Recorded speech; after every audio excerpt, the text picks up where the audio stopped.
અરવલ્લી જિલ્લાના મોડાસા શહેરમાં મોહરમ પર્વની શાંતિપૂર્ણ ઉજવણી કરવામાં આવી, જેમાં હઝરત ઇમામ હુસૈન અને તેમના પરિવારના બલિદાનને યાદ કરવામાં આવ્યું। આ પર્વ કરબલાના મેદાનમાં માનવતાના મૂલ્યો અને ઇસ્લામના સિદ્ધાંતો માટે શહીદી વહોરનારની યાદમાં મનાવવામાં આવે છે।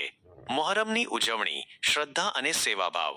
મોહરમના પ્રસંગે અખાડામાં ઉસ્તાદો દ્વારા વિવિધ કર્તવ્યો રજૂ કરવામાં આવ્યા હતા।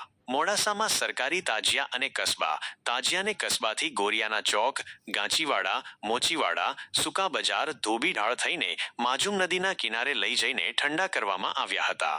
9મી અને 10મીના 2 દિવસ દરમિયાન મોટી સંખ્યામાં લોકોએ મોહરમના દર્શન કર્યા, માનતાઓ ચડાવી અને બાધાઓ પૂર્ણ કરી। મોહરમના રૂટ પર લોકોએ ઠંડા પાણી, દૂધ, કોલ્ડ્રિંક્સ અને આઈસ્ક્રીમ જેવી વસ્તુઓનું નિઃશુલ્ક વિતરણ કરીને સેવાભાવી દ્રષ્ટિનો પરિચય આપ્યો હતો। કાયદો અને વ્યવસ્થા તેમજ કોમી એકતા। કાયદો અને વ્યવસ્થા જાળવવા માટે અરવલ્લી જિલ્લા પોલીસે ચુસ્ત બંદોબસ્ત ગોઠવ્યો હતો।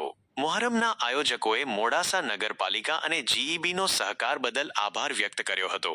આ પર્વ નિમિત્તે રથયાત્રા સમિતિના પ્રમુખ ભરતભાઈ ભાવસાર અને હોદ્દેદારો સહિત સિદ્ધિવિનાયક મંદિરના મહંત સચિન મહારાજ તેમજ અન્ય મંદિરોના મહારાજો પણ ઉપસ્થિત રહ્યા હતા અને તેમનું સન્માન કરવામાં આવ્યું હતું। આ પ્રસંગે કોમી એકતાના અદ્ભુત દર્શન થયા હતા, જે ભારતીય સંસ્કૃતિની વિવિધતામાં એકતાનું પ્રતીક છે। જોતા રહો અયુબ સુથાર સાથે સત્ય એક હકીકત ન્યૂઝ, અરવલ્લી મોડાસા।